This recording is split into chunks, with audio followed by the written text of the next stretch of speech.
राधे राधे। ये तो आप सभी जानते ही हैं कि भगवान अपने भक्त के ही अधीन होते हैं। इस संसार में और किसी में भी सामर्थ्य नहीं है भक्ति के अलावा, और किसी में ये सामर्थ्य नहीं है जो भगवान को अपने अंडर में कर दे। भगवान जो अनंत कोटि ब्रह्मांड के नायक हैं, जिनके लिए बताया गया कि न तत्समश्चाभ्यधिकश्च दृश्यते पराश शक्तिर्विविधैव श्रूयते स्वाभाविकी ज्ञान पलक क्रिया। भगवान वो हैं जिनसे श्रेष्ठ का तो बात छोड़ दीजिए, उनके बराबर ही कोई नहीं है। और जो भगवान ये कह रहे हैं कि मद भयाति वाति वातोयम सूर्यस्तपति मद भयात वर्षतिंद्रो दहत अग्निर्मृत्युश्चरति मद भयात। 3, 25, 42 भागवत। ये जितने भी देवता हैं उन सभी के स्वामी हैं भगवान। जिन देवताओं को अहंकार हो जाता है, जैसे केनो उपनिषद में कथा का वर्णन है, आप सभी सुने ही होंगे। अग्नि को अहंकार हो गया कि मैं जो चाहूं कर सकता हूं, अनंत कोटि ब्रह्मांड को भस्म कर दूं। भगवान यक्ष के रूप में आए थे, तिनका दिया अग्निदेव को, वो नहीं जला पाया। वायु को घमंड हो गया था, मैं इस अनंत कोटि ब्रह्मांड को उलट पुलट कर दूं। वायुदेव ने ये सोचा कि मुझ में ये सामर्थ्य है कि मैं इस अनंत कोटि ब्रह्मांड को उलट पुलट करके रख दूं। भगवान ने एक तिनका दिया और कहा इस तिनके को जरा सा तुम हिला के दिखा दो। नहीं हिला पाया, खुद जड़ हो गया। तो कहने का तात्पर्य यही है कि देवताओं में भी जो शक्ति है वो भगवान की कृपा से ही है। और इस समस्त जगत में जितने भी जीव हैं एक दिन काल के मुख में चले जाएंगे, सभी काल के अधीन हैं, और वो काल भगवान से भयभीत रहता है। तो सोचिए भला उस भगवान से बड़ा कौन ही हो सकता है। लेकिन भगवान से एक चीज़ बड़ी है, वो भक्ति है। भक्ति में वो सामर्थ्य है कि वो भगवान को भी अपने अंडर में कर देती है। गोपियों के पास वो भक्ति था, भगवान के जो सखा थे श्री दामा मधुमंगल आदि, उनके पास वो भक्ति था, वो प्रेम था, जो भगवान को घोड़ा बना रहे हैं। तो कहने का तात्पर्य यही है कि यदि आप ये चाहते हो कि सबसे टॉप लेवल की वस्तु आपको मिले, जिससे परे और कुछ ना हो, तो वो भगवान की भक्ति ही है। क्योंकि भगवान खुद कह रहे हैं कि अहम भक्त पराधीनो यस्वतंत्र इवत्विज। 9:4-63 भागवत। भगवान दुर्वासा मुनि से कहते हैं कि भले ही आप ब्राह्मण हैं, ब्राह्मण मेरे पूजनीय हैं, लेकिन आपने मेरे भक्त का अपराध किया है, आपने मेरे भक्त अम्बरीश का अपराध किया है, मैं क्षमा नहीं कर सकता। अगर वो आपको क्षमा कर दें तब ये मेरा सुदर्शन रुक जाएगा। इसलिए आप जाइए, उनसे क्षमा मांगिए, क्योंकि मेरे भक्त केवल मुझ पर ही विश्वास रखते हैं, वो सब कुछ मेरे पीछे ही त्याग कर देते हैं। तो जो सब कुछ छोड़कर मेरे पास आया है, मेरी शरण में आया है, भला मैं उसका त्याग कैसे कर सकता हूँ। तो यदि आपको वो भक्ति चाहिए जिस भक्ति को प्राप्त कर लेने के बाद और कुछ भी प्राप्त करना शेष नहीं रहेगा, क्योंकि भगवान आपके अंडर में है, वो भक्ति ऐसी है कि भगवान उनके अंडर में है। तो यदि आप चाहते हो कि आपको वो भक्ति प्राप्त हो जाए, 2 चीज का त्याग कर दो, जो भक्ति रसामृत सिंधु में बताया गया। 1, 2, 22। भुक्ति मुक्ति स्पृहा यावत् पिशाची हृदय वर्तते तावत् भक्ति सुखम स्यात्र कथमभ्युदयो भवेत्। एक भुक्ति है, एक मुक्ति है, इन दोनों को त्याग कर दीजिए।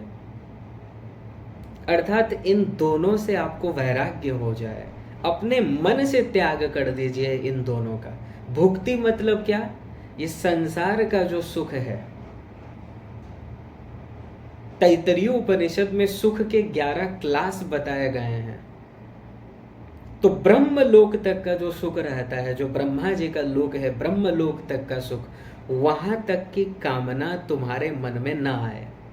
यदि तुम वो भक्ति प्राप्त करना चाहते हो, यदि भगवान को अपने अंडर में करना चाहते हो, जो इस अनंत कोटि ब्रह्मांड के मालिक हैं, तो आपको ये सभी कामना छोड़ना पड़ेगा। ब्रह्मलोक तक की कामना को छोड़ दीजिए। स्वर्ग की कौन कहे, ब्रह्मा भी बनने की आपको इच्छा ना हो। और ये तभी संभव होगा जब आप ये समझ जाएंगे। एक ही चीज समझना है कि आप जीवात्मा हैं, आप भगवान के हैं और भगवान ही आनंद हैं। तो आप जो सुख चाहते हैं वो आपके प्रभु हैं, वो श्री कृष्ण हैं, वो श्री राम हैं। बस इतना समझ लीजिए, ब्रह्मलोक तक की कामना नहीं रहेगी। क्योंकि हम क्या सोचते हैं, जो भी लोग ब्रह्मलोक तक की कामना करते हैं वो यही सोचते हैं कि मैं अगर स्वर्ग चला जाऊं, अगर इंद्र का पद मिल जाए, प्रजापति का पद मिल जाए या ब्रह्मा जी का पद मिल जाए तो वहां पर बहुत ऐशो आराम है, आनंद ही आनंद है। लेकिन ये भ्रम है। ये जितने भी लोक हैं ये माइक लोक हैं। यहाँ पर काम, क्रोध, लोभ, मोह, ईर्ष्या ये सभी दोष, सभी बेकार हैं। आप इंद्र का ही देख लीजिए एग्जाम्पल। करोड़ों अप्सराएं हैं स्वर्ग में, लेकिन फिर भी गौतम ऋषि की पत्नी अहिल्या में वो आसक्त हो गया। स्वर्ग में इतनी अप्सराएं होने के बावजूद वो मृत्यु लोक के स्त्री में आसक्त हो जाते हैं। कहाँ स्वर्ग की अप्सरा, कहाँ ये मृत्यु लोक की स्त्री, तुलना भी नहीं है। लेकिन फिर भी वो मृत्यु लोक की स्त्री में आसक्त हो जाते हैं। अपने पद का इतना उनको लोभ है कि कोई अगर अश्वमेध यज्ञ करता है, घोड़ा चुरा ले जाते हैं या कोई ना कोई वहां पर बाधा विघ्न वो डाल देते हैं ताकि वो इंद्र ना बने। तो देखिए, अपने पद को खो जाने का भय। तो ऐसे पद को आप प्राप्त करके क्या ही करेंगे जो एक दिन छिन जाएगा। वहां भी आपको हमेशा काम क्रोध सताए रहते हैं। इसलिए इस बात को समझिए। और गीता में तो भगवान स्पष्ट कह रहे हैं कि आब्रह्म भुवना लोका पुनरावर्तिनोर्जुन। गीता के 8वें अध्याय का 16 नंबर श्लोक, कि ब्रह्म लोक तक जाकर भी आपको रिटर्न यहीं पर आना पड़ेगा। इसलिए ब्रह्म लोक तक की कामना मत कीजिए। अनंत बार आप इंद्र बन चुके हैं, ब्रह्मा का पद भी मिल चुका है, लेकिन आज तक देखिए वो हैप्पीनेस नहीं मिला, वो शांति नहीं मिला जो हम चाहते हैं। कैसे मिलेगा? क्योंकि शांति अर्थात भगवान श्री कृष्ण, आनंद अर्थात भगवान श्री कृष्ण। आप उनके तरफ तो नहीं चलते हैं, उनकी भक्ति नहीं करते हैं, उनसे प्रेम नहीं करते हैं, और आप सोचते हैं ये संसार में आपको सुख मिलेगा। कितना बड़ा ये भ्रम है। मान लीजिए आपको नॉर्थ की डायरेक्शन में जाना है और आप जा रहे हैं साउथ की डायरेक्शन में। आप सोचेंगे कि आपको अपना लक्ष्य प्राप्त हो जाएगा, नहीं होगा। आप तो उतना दूर होते चलेंगे जितना आप गलत दिशा में जाएंगे। तो इम्पॉर्टेंट चीज़ यही है, समझना है ये तत्व ज्ञान क्यों इम्पॉर्टेंट है, वेदों का ज्ञान क्यों इम्पॉर्टेंट है, क्यों ब्रह्मसूत्र में वेद व्यास जी ने कहा कि आवृत रसकृत उपदेशात। बार बार सुनो तब डिसीजन होगा। और ये बहुत आवश्यक है जी ये डिसीजन लेना। नहीं तो देखिए एक एक पल बीत रहे हैं, एक एक श्वास जो बीत रहे हैं ना, भगवान का गिफ्ट है। और पता नहीं किस दिन किस समय में ये सांस थम जाएगा और तब कुछ फिर हाथ नहीं लगना है। सीधा यम के दूत आएंगे, अपने कर्म के हिसाब से आपको ले जाएंगे और फिर 84 का भ्रमण होगा। अनादिकाल से ये हो रहा है। इसीलिए तो वेदों में कहा गया कि उत्तिष्ठत जाग्रत प्राप्य वरान निबोधत। कठोपनिषद पहले अध्याय के 3री बल्ली का 14 नंबर मंत्र, उठो जागो महापुरुष की शरण में जाओ। ये जो हम खोज रहे हैं संसार में सुख, हम जो सोच रहे हैं कि 10 अरब मिल जाए तो सुखी हो जाएंगे, 100 अरब मिल जाए तो सुखी हो जाएंगे, इस विश्व के सबसे बड़े रिचेस्ट पर्सन बन जाए तो सुखी हो जाएंगे, एक बहुत ही सुंदर स्त्री से शादी हो जाए तो सुखी हो जाएंगे, 2 4 10 संतान हो जाए तो सुखी हो जाएंगे, बहुत प्रतिष्ठा हमको प्राप्त हो जाए तो सुखी हो जाएंगे। ये सब कुछ प्राप्त होने के बाद भी तृप्त आप नहीं हो सकते। अर्थात ये जो आनंद पाने की भूख है वो वैसे ही रहेगी, जैसा पहले था वैसे ही रहेगा जी।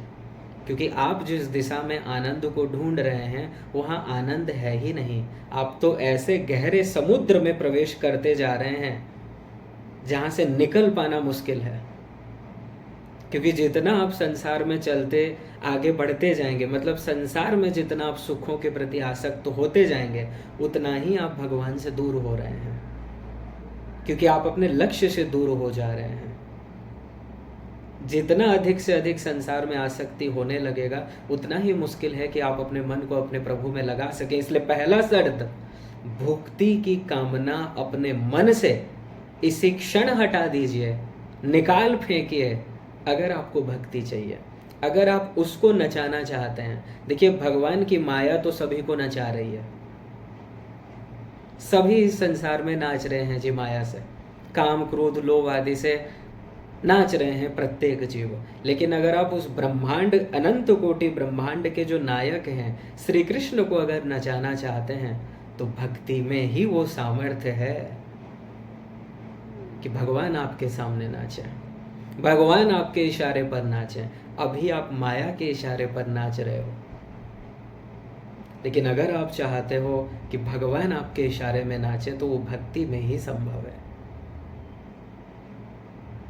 जो भगवान का ध्यान करते हैं योगी जन, हजारों हजारों वर्ष से ध्यान कर रहे हैं, और यही बस उनकी इच्छा रहती है कि एक बार भगवान का झलक बस हमको मिल जाए। फिर भी भगवान उनके ध्यान में नहीं आते हैं, और वही भगवान गोपियों के पीछे पीछे घूमते हैं। गोपियाँ कहती हैं नाच के दिखा तब मैं तुझे मक्खन दूंगी। भगवान नाच रहे हैं जिनके पास 9 लाख गैया हैं, कोई दूध दही माखन आदि की कमी नहीं है, फिर भी वो गोपियों के पीछे पीछे घूमते हैं, अपने सखाओं के पीछे पीछे घूमते हैं। क्यों? क्योंकि उनके पास प्रेम है, वो केवल भगवान को चाहते हैं। उन्होंने अपना सब कुछ त्याग कर दिया है भगवान के लिए। किसी प्रकार की कोई कामना है ही नहीं उनके हृदय में, उनके अंतःकरण में। इसीलिए भगवान उनके अंडर में है। और दूसरी कामना है मुक्ति की भी कामना छोड़ दीजिए, ये भी चुड़ैल है।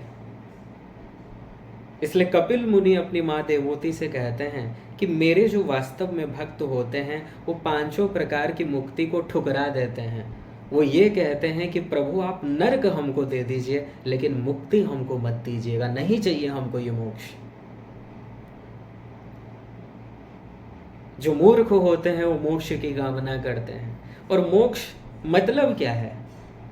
कि आप उस ब्रह्म में लीन हो जाएंगे। आप भगवान के दास हैं।